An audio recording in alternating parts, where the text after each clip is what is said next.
Welcome back to the Occult Detective. Had an interesting weekend, and I thought I would show off something that I found when I was digging around through some old books.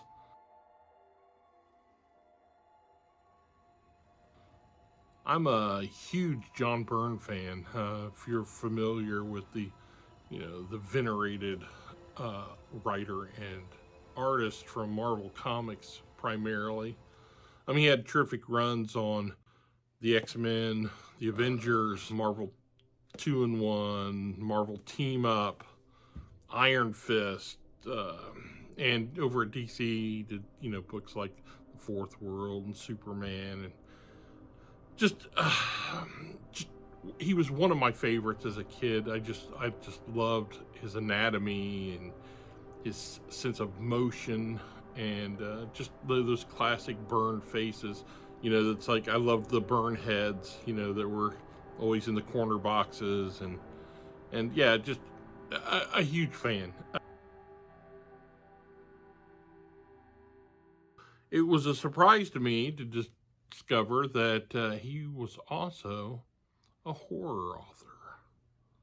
Wait, look, it's John Byrne's Fearbook. Now, this was back during the 80s horror boom, and you see this great cover. Let me read you the back of it, and then we'll talk a little bit about it. It comes with the postman, but it's more than another piece of mail.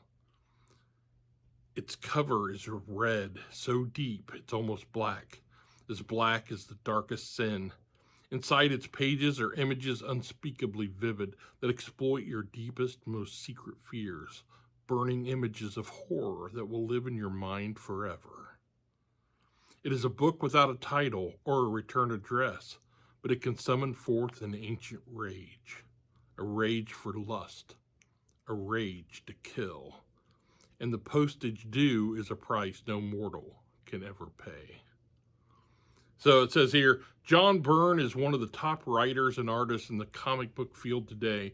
His first issue in DC Comics' Man of Steel series is one of the best-selling comic books of all time. Fearbook is his first novel, and it is really pretty terrific. He has a great sense of character, a great sense of suspense. If there's a weakness, it's in some of the kind of secondary characters.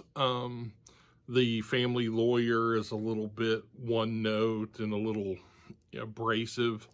But I enjoyed the occult detective in the book, the professor expert in the paranormal that the family turns to for help. And just, this was put up by Warner Books, and just a really terrific read.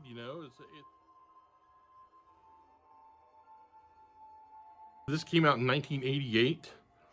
He had another novel called Whipping Boy that was not quite as good, but pretty decent, So, yeah, if you're not familiar with John Byrne's foray into horror, well, try to pick this up on the secondary market.